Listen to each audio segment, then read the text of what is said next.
Old hunters swear that sometimes the forest does not echo twice. It answers once, when two lions walk side by side, and their roars strike the air together. The ground remembers an age before crowns, before borders, before kings ruled alone.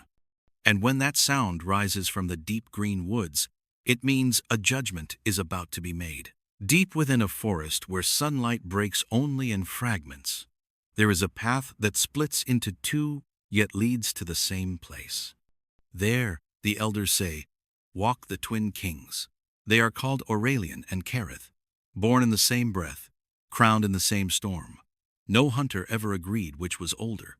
No creature ever dared ask which was stronger, because they ruled together. Their manes were pale as bone warmed by sun, their eyes sharp with shared knowing. When one looked left, the other watched right. When one slept, the other listened. The forest learned early that to face one was to face both. Long ago, the jungle tried to choose between them. A drought came without warning. Rivers thinned. Prey vanished. The old law whispered that only one king should remain, only one voice to command the land. The forest waited for blood. Instead, the twin kings stood shoulder to shoulder on the ancient path, their paws sinking into the same earth. They roared, not in challenge, but in defiance of the old rule. The sound shook leaves from branches and silenced every creature within miles. The land does not need one ruler, Aurelian growled. It needs balance, Kereth answered. That night, the forest changed. Roots shifted.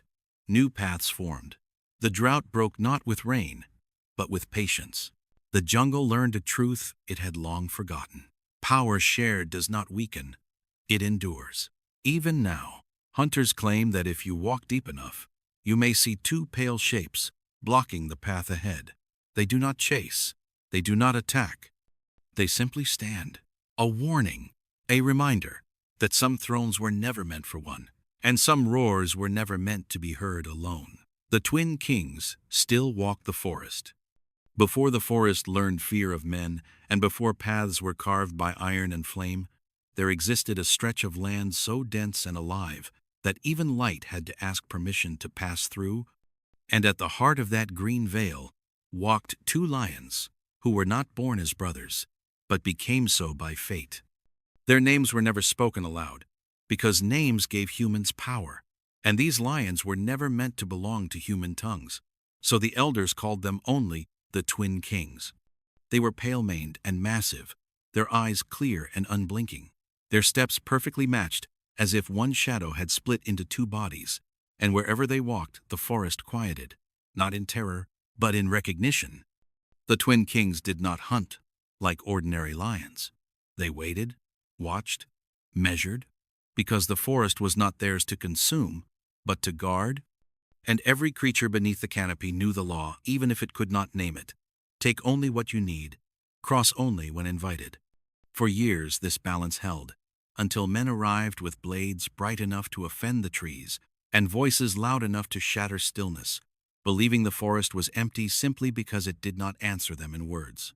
They cut paths where none were offered, trapped animals without hunger, and laughed when the echoes returned their own cruelty, and with every insult the ground hardened and the roots tightened, preparing for judgment. The night the twin kings chose to act, the forest breathed differently, fog sinking low, leaves turning inward, insects falling silent, as if the world itself were holding its breath. The men moved through a narrow trail then, torches raised, unaware that they had stepped into a corridor older than memory, a place where the forest decided who could pass and who would remain. The first roar came without warning, not from rage, but from declaration, a sound so deep it shook moisture from leaves and sent birds screaming into the dark sky. And when the men turned, they saw the twin kings standing side by side on the path, manes glowing pale in torchlight, mouths open not to kill, but to speak the final warning. The men froze, hearts racing, instinct screaming to run. But pride is slower to learn than fear, and one raised his weapon, mistaking stillness for hesitation. That was when the twin kings advanced, not charging, not scattering the men like prey, but walking forward in perfect unison, step by step, their presence pressing against the air like a closing door. The forest moved with them, branches bending inward, roots rising, shadows thickening, and the men understood too late that they were not facing animals, but boundaries made flesh. No blood was spilled that night, because blood was unnecessary. Terror did the work more cleanly, and those who fled carried the memory forever, hands shaking, voices breaking as they tried to explain how the forest itself had stood up and said no. By dawn, the path was gone, swallowed by green, torches extinguished beneath moss, footprints erased as if they had never existed, and the twin kings stood once more, alone, watching light filter back through leaves that had chosen to reopen. From that day on, the forest changed. Trails closed to those who came with hunger instead of respect. Animals moved more freely, and storms seemed to turn aside from its borders as if honoring an agreement no one remembered signing. Travelers who entered with quiet hearts sometimes glimpsed pale shapes between trees, two lions walking side by side, eyes calm, steps measured, and felt an overwhelming urge to slow down, to lower their gaze, to leave things untouched.